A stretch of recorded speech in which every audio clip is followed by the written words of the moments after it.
नमस्कार दोस्तों, दी job creator में आपका हार्दिक हार्दिक स्वागत है। मैं आपका दोस्त।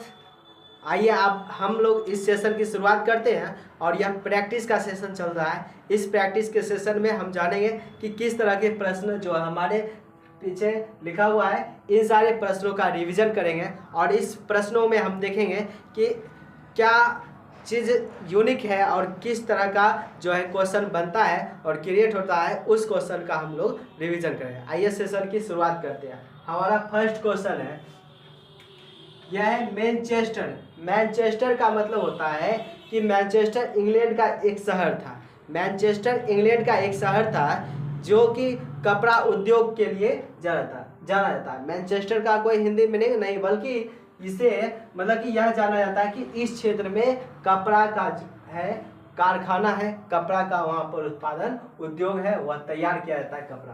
तो आइए हम लोग देखते हैं भारत में किस तरह का मैनचेस्टर है। जैसे उत्तर भारत के लिए इसका क्या मैनचेस्टर कानपुर, यानी कि सूती कपड़ों के उद्योग के लिए मैनचेस्टर जाना जाता है। तो ये उत्तर भारत का, यानी कि उत्तर भारत में अगर सूती कपड़ों का कारखाना है या फिर उत्पादन किया जाता है तो वह है कानपुर। उसी तरह से दक्षिण भारत के लिए, दक्षिण भारत में साउथ भारत इंडिया की तरफ वह कोयम्बटूर आता है, जबकि नॉर्थ भारत जो कि उत्तर प्रदेश में कानपुर।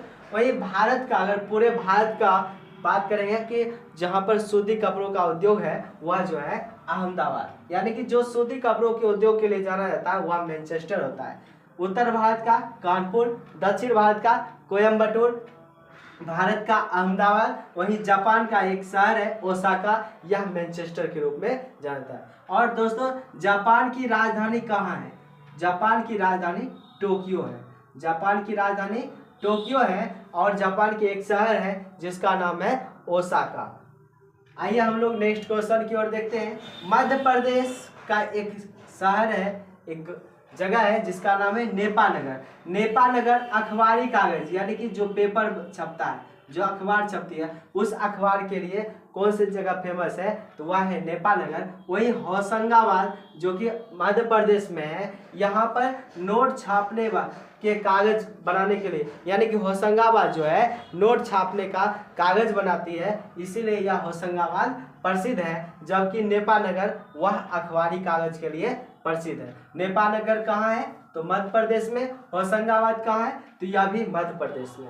आइए हमारा नेक्स्ट क्वेश्चन है, भारत और पाकिस्तान के बीच कौन सी ट्रेनें चलती थी जो कि फिलहाल में रुकी हुई है?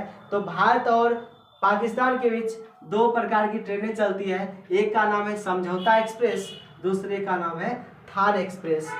थार एक्सप्रेस राजस्थान की ओर चलती थी और जबकि यह लाहौर से अटारी के बीच यह चलती थी। तो इस तरह से भारत और पाकिस्तान के बीच हमेशा जो होता है एक समझौता होते रहता है, इसलिए याद रखना है भारत पाकिस्तान आपस में समझौता करके एक ट्रेन चलाई जिसका नाम था समझौता एक्सप्रेस। वहीं राजस्थान में जो बालू ज़्यादा है, जिसकी वजह से रेगिस्तान ज़्यादा है, वहाँ पर एक जगह है थार, और इसलिए वहाँ से जो ट्रेन गुजरती है वह है थार एक्सप्रेस। ऐसे करके यह याद रखना है। थार एक्सप्रेस और समझौता एक्सप्रेस भारत और पाकिस्तान के बीच चलने वाली दो ट्रेनें हैं। आइए हमारा नेक्स्ट क्वेश्चन है और आपको यह बताना है भारत और बांग्लादेश के बीच कौन सा एक्सप्रेस चलता है। ऐसे भारत और बांग्लादेश में मित्रता ज़्यादा थी, इसलिए इसको याद रखना है। भारत और बांग्लादेश के बीच जो चलने वाली ट्रेनें हैं वह मित्र एक्सप्रेस है, मैत्री एक्सप्रेस। मित्र से बन जाता है मैत्री एक्सप्रेस, जबकि भारत और पाकिस्तान के बीच समझौता एक्सप्रेस और थार एक्सप्रेस यह ट्रेनें चलती थी जो कि अभी रुकी हुई है। उसी तरह से चौथा क्वेश्चन हम लोग, राष्ट्रीय जलमार्ग संख्या, जिस तरह से एनएच होता है नेशनल हाईवे, उसी तरह से राष्ट्रीय जलमार्ग संख्या जो कि एक है, यह हल्दिया से इलाहाबाद से हल्दिया के बीच, जो कि उत्तर प्रदेश में एक इलाहाबाद जगह है, और हल्दिया जो कि कोलकाता में है, उसके बीच की दूरी है 1620 किलोमीटर। 1620 किलोमीटर राष्ट्रीय जलमार्ग संख्या एक फैली हुई है जो कि उत्तर प्रदेश के इलाहाबाद से लेकर कोलकाता के हल्दिया तक फैली हुई है, जिसकी लंबाई है 1620 किलोमीटर। वहीं NH-W2 जो है वह असम में धुबरी से सदिया के बीच, जो कि 891 किलोमीटर के आसपास जिसकी दूरी है। हम लोग आगे देखते हैं पांचवा क्वेश्चन, भारत का सबसे गहरा बंदरगाह। बंदरगाह क्या होता है? जहां पर पानी वाले बड़े बड़े जहाज रुकते हैं उसे कहते हैं बंदरगाह। भारत का सबसे गहरा बंदरगाह वह विशाखापत्तनम है, जो कि आंध्र प्रदेश में है।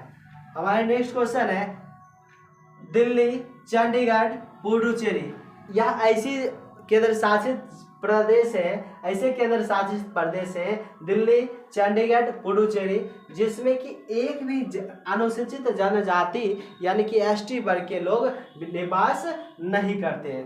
केंद्र शासित प्रदेश में दिल्ली, चंडीगढ़ और पुडुचेरी, जहाँ पर एक भी एसटी वर्ग के यानी कि अनुसूचित जनजाति वर्ग के लोग निवास नहीं करते हैं। अगर वही राज्य की चर्चा किया जाए तो हरियाणा और पंजाब ऐसा राज्य, दो राज्य है, हरियाणा और पंजाब ऐसा दो राज्य है जहाँ पर अनुसूचित जनजाति निवास नहीं करती है।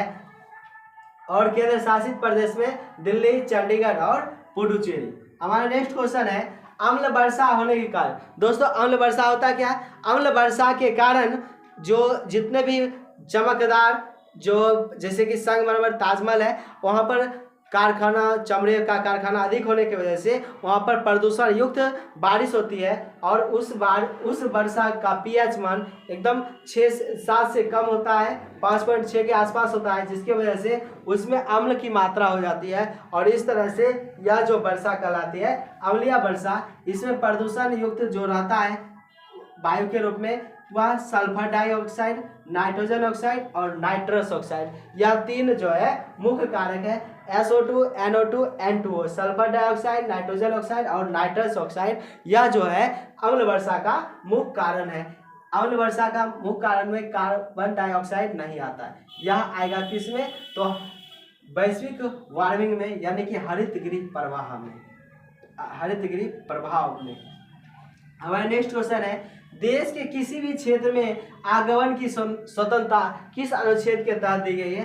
दोस्तों, आप के देश के किसी भी हिस्से में जा सकते हैं, इसके लिए अनुच्छेद 19 का डी है। ऐसे अनुच्छेद 19 ही बोले की स्वतंत्रता प्रदान करती है और 19 की डी देश के कहीं भी जगह पर आवागमन की सुविधा देती है। जबकि कुछ साल पूर्व देश में आप कहीं भी जा सकते थे, रह सकते थे, कुछ भी कर सकते थे, वहाँ ज़मीन खरीद सकते थे, लेकिन जम्मू कश्मीर एक ऐसा जगह था जहाँ पर ऐसी सुविधा नहीं थी, यानी कि वहाँ पर रह सकते थे, नहीं रह, इसलिए वह अनुच्छेद 376 धारा को हटाया गया। अब जो है यह जो है हर एक जगह लागू हो गई। क्वेश्चन नंबर 9, कारखानों आदि में बच्चों पर, यानी कि बच्चे जो है काम नहीं कर सकते हैं, 14 वर्ष से जो कम बच्चे उम्र के बच्चे हैं उन्हें काम करने पर प्रतिषेध लगाया गया। यह अनुच्छेद 24 कहता है। अनुच्छेद 24 के तहत बाल श्रम करवाना कानूनन जुर्म है। हमारा नेक्स्ट क्वेश्चन 10 नंबर, राज्यसभा में अधिकतम सीटों की संख्या कितनी होती है? तो वर्तमान में राज्यसभा में अधिकतम सीटों की संख्या 250 है, जबकि वहीं लोकसभा में अधिकतम सीटों की संख्या 550 के करीब थी, जिसमें कि पहले वह 552 हुआ करता था। हमारा यहाँ राज्यसभा में अधिकतम सीटों की संख्या कितनी है? तो 250 है। हमारा नेक्स्ट क्वेश्चन है 11 नंबर क्वेश्चन, ट्यूबलाइट में सामान्यतः ट्यूबलाइट होता है जिसकी वजह से वह चमकता है और इसका चमकने का मुख्य कारण इसमें पारा का वाष्प और आर्गन गैस भरी रहती है। पारा का गैस और आर्गन गैस भरी रहने के कारण ट्यूबलाइट जो है वह चमकती है। हमारा नेक्स्ट क्वेश्चन है, बिना बूझे चूने का रासायनिक सूत्र क्या होता है? रासायनिक नाम क्या होता है? बिना बूझे चूने का रासायनिक नाम कैल्शियम ऑक्साइड यानी कि CaO होता है। रासायनिक सूत्र CaO, बिना बुझे हुए चूने का, जिसे कहा जाता है कैल्शियम ऑक्साइड। वहीं पर बुझे हुए चूने का CaOH का होल ट्वाइस, बुझे हुए चूने का हो गया CaOH का होल ट्वाइस, जबकि बिना बुझे हुए चूने का रासायनिक सूत्र हो गया CaO यानी कि कैल्शियम ऑक्साइड। हमारा नेक्स्ट क्वेश्चन है, टमाटर में लाइकोपीन, गाजर में कैरोटीन, चुकंदर में विटामिन। दोस्तों, टमाटर में लाइकोपीन पाया जाता है जिसके कारण टमाटर लाल दिखता है। टमाटर लाल होने के कारण क्या है कि उसमें लाइकोपीन होता है। वहीं चमगादड़ सॉरी चुकंदर जो होता है वह गहरा लाल दिखता है। इसका वजह है कि वह विटामिन, जैसे कि दवाई में भी विटामिन का प्रयोग किया जाता है, वह भी चुकंदर की तरह लाल होता है। वही गाजर जो लाल होता है और इसका कारण जो है कैरोटीन। अलग अलग टमाटर का भी अलग लाल ही होता है, लेकिन उसका लाल रंग अलग टाइप का, जबकि गाजर का भी लाल होता है, चुकंदर का भी। गाजर में कैरोटीन, टमाटर में लाइकोपिन, वही चुकंदर में विटामिन के कारण इसका रंग अलग अलग तरह का दिखता है।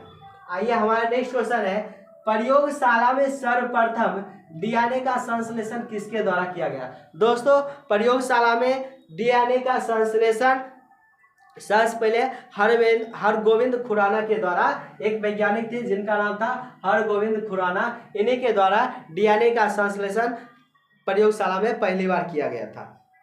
पहली बार डीएनए का संश्लेषण किनके द्वारा किया गया? तो आंसर होगा हरगोविंद खुराना के माध्यम से पहली बार इसका संश्लेषण किया गया। हमारा लास्ट क्वेश्चन है आज का, 15 नंबर क्वेश्चन है, लौंग जो होता है कौन सा हिस्सा होता है पौधे का? कौन सा? तो यह फूल की कली होती है। लौंग जो होती है वह फूल की कली होती है। वही हेरोइन, अफीम या ड्रग्स है जो पोस्ता से प्राप्त होता है।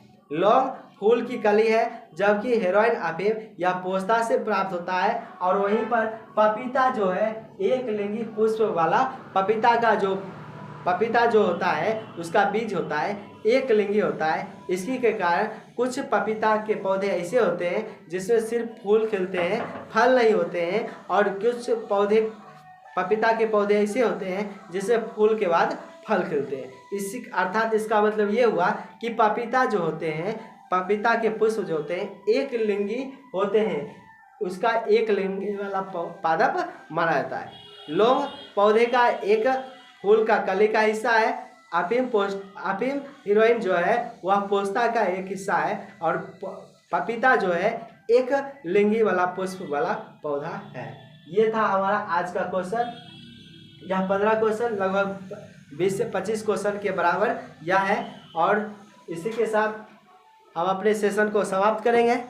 और यही कहेंगे, वीडियो को ज़्यादा से ज़्यादा शेयर कीजिए, लाइक कीजिए, कमेंट कीजिए, और चैनल पर नए हैं तो चैनल को सब्सक्राइब जरूर कीजिए। आज के लिए इतना ही, तब तक के लिए नमस्कार, जय हिंद।